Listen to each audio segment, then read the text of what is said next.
একটি গতি, শরণাগতি। যে যেখানে আছো, যা করছো করে যাও, শেষ পর্যন্ত তোমাকে আমার কাছে আসতেই হবে। কোনো হিসেবই মিলবে না, কোনো পরিকল্পনাই পুরোপুরি সফল হবে না। সংসার তোমাকে কি দেবে? দেওয়ার ভান করবে। তুমিও কিছু দেবে না, তোমাকেও কিছু দেবে না। শেয়ানে শেয়ানে কোলাকুলি, কাঠে কাঠে হৃদয়হীন প্রেমহীন জড়াজড়ি, নির্বোধ ঠোকাঠুকি। সব পরিবারই রেশন দোকানের মতন, সবাই কার্ডধারী।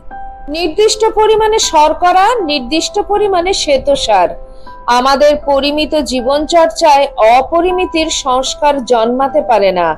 সখ্যাত সলিলে ডুবে মরার নিয়তি। তবে এর মধ্যে একটা কিন্তু আছে। মানুষ তো আমরা, ঈশ্বরের শ্রেষ্ঠ সৃষ্টি। ঈশ্বর মানুষকে একেবারে নিজের মতো করে তৈরি করলেন। কে তুমি? এই গভীর রহস্যটি তিনি গোপন রাখতে চান। মানুষ যেন জানতে না পারে এক ভগবান আত্মবিস্মৃত কোটি ভগবান হয়ে পৃথিবীর মায়ায় ঘুরছে। কোথায় লুকিয়ে রাখা যায় এই জ্ঞানটি? জেনে ফেললে মায়ার খেলা শেষ। রাখবেন কোথায় তাহলে? দুর্গম পর্বত কন্দরে, অথবা সমুদ্রের অতলে? দেবতারা ভগবানের চেয়েও ধুরন্ধর। তারা পরামর্শ দিলেন, ওটি মানুষের মধ্যেই রেখে দিন। বাইরে তোলপাড় করবে, ভেতরে খুঁজবে না। আপনি যে মজাটা খুঁজছেন সেটা মজবে ভালো। ভগবান বললেন, তা বটে। যেমন তোমার টাকা সিন্ধুকের চেয়ে চোরের পকেটে নিরাপদ। কিন্তু আবার কিন্তুর কি হলো প্রভু? ভগবান বললেন, দেখো, মানুষ খুব সহজ জীব নয়। অন্যান্য প্রাণীর মধ্যে মাত্র তিনটি পাবে: আহার, নিদ্রা, মৈথুন। জন্তুর জান্তব জগৎ। কোন কোন প্রাণীর মধ্যে প্রভু ভক্তি আছে, অস্বীকার করছি না। কৃতজ্ঞতার বোধও পাবে, বেশি মাত্রাতেই পাবে। কিন্তু মানুষ বিপজ্জনক প্রাণী। একটা সাংঘাতিক চরিত্র তার মধ্যে ঢুকে গেছে। তার নাম অতৃপ্তি। সন্ধান, অনুসন্ধান। প্রকৃতিতে যা যা লুকিয়ে রেখেছি কালে কালে সব খুঁজে বার করবে। অবশ্য তাতে আমার আনন্দই হবে। সেটা একটা বেশ মজার খেলা। রোগের আরোগ্য বের করবে, মৃত্তিকার শক্তিকে ফসল ফলাবার কাজে লাগাবে। আমার বিদ্যুতের ঝিলিক দেখে প্রকৃতি থেকে বিদ্যুৎ নিষ্কাশন করবে। দুর্গমকে সুগম করবে, নগ্নতাকে নানা বসনে ঢাকবে, বায়ুমণ্ডলকে ভৃত্যের মতন ব্যবহার করবে। দেবতা বলল, প্রভু, সে তো সবই ঘটবে মানুষের বাইরে। যে জ্ঞানকে তারা জ্ঞান বলবে সে তো বস্তু জ্ঞান। সে জ্ঞানে অর্থ থাকবে, পরমার্থ থাকবে না। সব জমিতেই ঘোড়া ছোটাবে, অসমানে কয়েক মাইল সীমায় যন্ত্রের ডানায় উড়বে, তারপর বিজ্ঞানের সাহায্যে মহাকাশে। প্রভু, এতে অনন্তের কতটুকু ধারণা হবে? কিছুই না। সুতরাং কোনো ভয় নেই। ভগবান বললে, আছে আছে। এই মানুষেই এমন মানুষ কালে কালান্তরে আসবে যারা বলে দেবে, গোপন কথাটি বলে দেবে, বলে দেবে, আপনাতে আপনি থেকো মন, যেও না কো কারো ঘরে, যা চাবি তা বসে পাবি, খোঁজনি যে অন্তঃপুরে।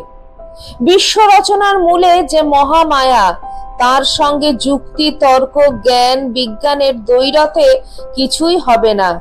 চাই সমর্পণ। স্রষ্টা কেন চাইবেন যে আমরা দুঃখ কষ্টে জর্জরিত হই, রোগ শোক জরা ব্যাধিতে জীবনের আনন্দ বোঝার আগেই শেষ হয়ে যাই? তিনি চাইবেন কেন? সসীমের ধর্মই এটা। মোটর গাড়ি মানে দুর্ঘটনা নয়, মূল সূত্র হলো গতি। সেখানে একটি রাজপথ এবং একটি মাত্র গাড়িতে কোনো সমস্যাই নেই। একটি রাজপথে যখন অনেক গাড়ি, তখনই সমস্যা। সে সমস্যায় স্রষ্টার ভূমিকা শূন্য, গাড়ি তখন চালকের ভূমিকায়। সেই দুনিয়ায় যাবতীয় সমস্যা সেখানেই মুহূর্তে মুহূর্তে তৈরি হচ্ছে। শক্তি আর আধার। ঠাকুর বলছেন, ব্রহ্মেরই শক্তি, শক্তির সৃষ্টি হলো মায়া। মায়াবাঘিনী জীব হরিণকে নিয়ে খেলবে, বেড়াল যেমন ইঁদুরকে নিয়ে খেলা করে। মায়াতেই জন্ম মৃত্যু, রত্ন সিংহাসন, ছেঁড়া কাঁথা। মায়াতেই প্রেম প্রীতি ঘৃণা দেশ বিদ্বেষ। মায়াতেই মালগাড়ি গরুর গাড়ি। মায়াতেই যুদ্ধ কামান বোমা সন্ধি শান্তি। মায়াতেই সানাই বাজিয়ে সাত পাক। মায়াতেই বলহরি। এই দৃষ্টিটি লাভ করতে হলে নিজের মধ্যেই নির্দোষ বুদ্ধি দিয়ে খুঁজতে হবে ভগবানের লুকিয়ে রাখা সেই চাবিটি। ভগবান যে আশঙ্কাটি করেছিলেন ঠিক তাই হলো। কালের কোনো এক পংক্তিতে তিনি নিজের যে শক্তিটিকে অবতার রূপে পৃথিবীতে পাঠাবেন, তিনি সেই একটি চাবির অসংখ্য ডুপ্লিকেট তৈরি করে মানুষের হাতে হাতে ছড়িয়ে দিয়ে মুক্তির নয় অথচ এমন একটি পথ দেখিয়ে দেবেন যাতে স্বয়ং ব্রহ্মাই ফাঁদে পড়ে যাবেন। সেই পথটি হলো ভক্তির পথ। আমি মুক্তি দিতে কাতর নই গো, আমি ভক্তি দিতে কাতর হই। তিনি প্রকটিত হলেন কামার পুকুরে, লীলা করলেন দক্ষিণেশ্বরে। নতুন ওষুধ আবিষ্কারের মতন নতুন জীবন ধারণ পদ্ধতি আবিষ্কার করলেন। গুহা কমণ্ডলু গেরুয়া চিমটে জটা রুদ্রাক্ষ আচার বিচার প্রথা সংসার ত্যাগ চোখ উল্টানো কিচ্ছু না, কিচ্ছু না, কোনো কিছুর প্রয়োজন নেই। শরণাগত হও, ভক্ত হও। পায়রার গলার কাছে মটর গজগজ করে, সেই রকম কামনা বাসনা বিষয়ের গজগজি নিয়ে গুহাবাস কি চারধাম ভ্রমণ কি ঘণ্টা বাদন ও নৃত্যকরণে কাঁচকলা হবে। পরিণতি সেই এক কড়াই খই ভাজা অথবা জাতায় গম পেশা। ঠাকুরের কথা পৌঁছলো জগৎবাসীর কানে। সংসারের যত সংসারী, আমার ছোট্ট দুটো কথা শোনো। সংসারে কেঁচো হয়ে না থেকে বীরের মতো থাকো। পাপ পাপ নেই নেই গেল গেল করো না। আগে একটা অচল অটল ঘাত সহ মানুষ হও। বিয়ে করেছো, বেশ করেছো, প্রায় সকলেই করে। গার্হস্থ আশ্রমে থাকতে গেলে সহধর্মিনীর প্রয়োজন, সন্ন্যাসী হলে আলাদা কথা। সে অতি কঠিন ব্যাপার। তোমাদের বলছি, সংসারে থাকবে না তো কোথায় যাবে? আমি দেখছি যেখানেই থাকি রামের অযোধ্যায় আছি। এই জগৎ সংসার রামের অযোধ্যা। রামচন্দ্র গুরুর কাছে জ্ঞান লাভ করবার পর বললেন, আমি সংসার ত্যাগ করব। মহারাজ দশরথ তাকে বোঝাবার জন্য বশিষ্ঠ মুনিকে পাঠালেন। বশিষ্ঠ মুনি দেখলেন শ্রীরামের তীব্র বৈরাগ্য। তখন তিনি বললেন, রাম, আগে আমার সঙ্গে বিচার করো, তারপর সংসার ত্যাগ করো।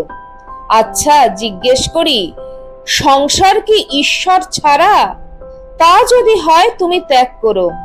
শ্রীরাম দেখলেন ঈশ্বরই জীবজগৎ সব হয়েছেন, তার সত্তাতে সমস্ত সত্য বলে বোধ হচ্ছে। তখন শ্রীরামচন্দ্র চুপ করে রইলেন। তাহলে হলোটা কি? না, বুঝতে হবে আছি কোথায়। সুখেই থাকি, দুঃখেই থাকি, শান্তই থাকি আর ক্ষেপেই থাকি, প্রাচুর্যেই থাকি আর দারিদ্রেই থাকি, আছি তার চন্দ্রাতপের তলায়। যিনি ওঝা তিনি সর্প, যিনি পেরেক তিনি হাতুড়ি। সংসার একেবারে ত্যাগ করবার তো দরকার নেই। কি দরকার? ত্যাগ করে যাবেই বা কোথায় আর করবেই বা কি? গাঁজা খাবে? সংসার সংস্কারের ঘোলাটে চোখে আড়ে আড়ে কামিনীর রূপ দেখবে। দক্ষিণেশ্বরে এমন মর্কট সাধু বিজয়কে আমি দেখিয়েছি, ভেগধারী ভণ্ড। সারাদিন ধ্যান করবে? চেষ্টা করে দেখো, কত ধানে কত চাল। আমার জীবনের একটা ঘটনা শোনো, এর মধ্যে দুটো প্রসঙ্গ পাবে। ধ্যানে বসেছি, ধ্যান করতে করতে মন চলে গেল রসকের বাড়ি, রসকে মেথর। মনকে বললুম, থাক শালা, ওইখানে থাক। মনকে ধরবে তুমি? নিবাদ নিষ্কম্প দীপশিখা করে রাখবে ঘন্টার পর ঘন্টা? অতই সোজা? ওই শরণাগতি। মা, তুমি দেখাও, তোমার পাদপদ্ম ছেড়ে মন গেছে রসকের বাড়ি। মা দেখিয়ে দিলেন, ওর বাড়ির লোকজন সব বেড়াচ্ছে খোল মাত্র। ভেতরে সেই এক কুলকুণ্ডলিনী, এক শট চক্র, সেই চিৎ শক্তি, সেই মহামায়া চতুর্বিংশতি তত্ত্ব হয়ে রয়েছেন। ক্ষিতি, অপ, তেজ, মরুদ, বোম ও রূপ, রস, গন্ধ, শব্দ, স্পর্শ, চক্ষু, কর্ণ, নাসিকা, জিহ্বা, ত্বক, হস্ত, পদ, পায়ু, মুখ, লিঙ্গ, প্রকৃতি, মন, বুদ্ধি, অহংকার। ভগবানের করুণাঘন মানব দরদি আবির্ভাবিত অবতার। তারা আসবেন। বাজারের দেওয়ালে একালের সংবাদপত্রের মতন লটকে দেবেন ভগবানের সেই গোপন দলিলটি। দেখো, জীব আর শিব এক, একই চিৎ শক্তি, রসিক তুমি আমি সব। ভগবানের নিজেরই মাথা খারাপ, কথায় বলে না, বজ্র আঁটুনি ফসকা গেরো। নিজের তত্ত্ব নিজেই ফাঁস করে দিলেন। ধ্বংসযজ্ঞ ক্ষেত্রে দাঁড়িয়ে কুরুক্ষেত্রে শ্রীকৃষ্ণ হয়ে পার্থ সখাকে বললেন, হে অর্জুন, এই ভোগায়তন শরীর রূপী দৃশ্যটিকে ক্ষেত্র বলা হয়। যিনি এই শরীরকে জানেন, অর্থাৎ স্বাভাবিক বা ঔপদেশিক জ্ঞানের বিষয় করেন, ক্ষেত্র ও ক্ষেত্রজ্ঞ বিদগণ তাকে ক্ষেত্রজ্ঞ বলেন। ক্ষেত্র দৃশ্য, অনাত্মা আর ক্ষেত্রজ্ঞ দ্রষ্টা আত্মা। অবিদ্যা ও বিদ্যা, এই হলো জ্ঞানের তফাৎ। শরীরকে জানতে হবে। কার শরীর? কিসের শরীর? যিনি এই শরীরকে জানেন তিনিই ক্ষেত্রজ্ঞ। শরীর রূপী এই দৃশ্য ক্ষেত্রটি অনাত্মা। ক্ষেত্রজ্ঞ জানেন আত্মার অধিষ্ঠান এই ক্ষেত্রেই। অবিদ্যা দ্বারা আত্মাকে নাশ করে আর বিদ্যা দ্বারা আত্মাকে রক্ষা করে। সংসারে থাকো কি শ্মশানে কি গুহায়, বিদ্যা মায়ার সাহায্য নাও। ব্রহ্মেরই মায়া। ঠাকুর বলছেন, তার ইচ্ছা যেখানে দৌড়াদৌড়ি হয় তবে আমোদ হয়। তিনি লীলায় এই সংসার রচনা করেছেন, এরই নাম মহামায়া। তাই সেই শক্তি রূপিণী মায়ের শরণাগত হতে হয়। মায়া পাশে বেঁধে ফেলেছে, এই পাশ ছেদন করতে পারলে তবেই ঈশ্বর দর্শন হতে পারে। যেমন রোগ তার তেমন ঔষধ। গীতায় শ্রীকৃষ্ণ বলছেন, হে অর্জুন, তুমি আমার শরণ লও, তোমাকে সব রকম পাপ থেকে আমি মুক্ত করব। তোমরা তার শরণাগত হও, তিনি সদ্বুদ্ধি দেবেন, তিনি সব ভার লবেন। তখন সব রকম বিকার দূরে যাবে। এ বুদ্ধি দিয়ে কি তাকে বোঝা যায়? তাই বলছি, তার শরণাগত হও। তার যা ইচ্ছা তিনি করুন, তিনি ইচ্ছাময়। মানুষের কি শক্তি আছে? স্বয়ং ভগবান দেবতাদের বললেন, দেবগণ, প্রশ্নপত্র ফাঁস করার মতন ওই দেখো, তোমাদের শ্রী রামকৃষ্ণ অবতার ভক্তির চাবি দিয়ে আমার কাছে আসার অতি সহজ দরজাটি খুলে দিয়েছে। Secret out. বলে দিয়েছে বেজায় কথা।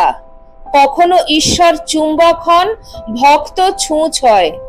আবার কখনো ভক্ত চুম্বক হয়, তিনি ছুঁচ হন। ভক্ত তাকে টেনে লয়, তিনি ভক্তবৎসল, ভক্তাধীন। অবতারের অবতার, অবতারই শ্রী রাম ও কৃষ্ণ। সমস্ত শাস্ত্র শরীর ধারণ করে শ্রী রাম ও কৃষ্ণ।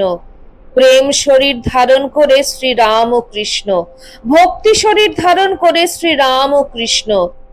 জ্ঞান শরীর ধারণ করে শ্রী রাম ও কৃষ্ণ। আনন্দ শরীর ধারণ করে শ্রী রাম ও কৃষ্ণ। আহ্বান শরীর ধারণ করে শ্রী রাম ও কৃষ্ণ। আশ্রয় শরীর ধারণ করে শ্রী রাম ও কৃষ্ণ। চৈতন্য শরীর ধারণ করে শ্রী রাম ও কৃষ্ণ। যন্ত্রণা শরীর ধারণ করে শ্রী রাম ও কৃষ্ণ। সে যে কোঠার ভেতর চোর কুঠুরি। এতক্ষণ আপনারা শুনছিলেন প্রখ্যাত লেখক সঞ্জীব চট্টোপাধ্যায়ের পরম পদ কমলে গ্রন্থটি থেকে পাঠ। আপনাদের ভিডিওটি কেমন লাগলো অবশ্যই কমেন্ট সেকশনে কমেন্ট করে জানাবেন। চ্যানেলের নতুন বন্ধুদের কাছে একান্ত অনুরোধ, চ্যানেলটি সাবস্ক্রাইব করে আমার পাশে থাকবেন আর পাশে থাকা বেল আইকনটি অবশ্যই ক্লিক করে দেবেন, যাতে আমার পরবর্তী ভিডিওতে আপনার সঙ্গে আমার আবার দেখা হয়। তাহলে আজকে এই পর্যন্তই। সবাই ভালো থাকবেন, সুস্থ থাকবেন। আবার খুব শিগগিরই দেখা হচ্ছে আপনাদের সঙ্গে কোনো একটি নতুন ভিডিওতে। জয় ঠাকুর, জয় মা, জয় স্বামীজি।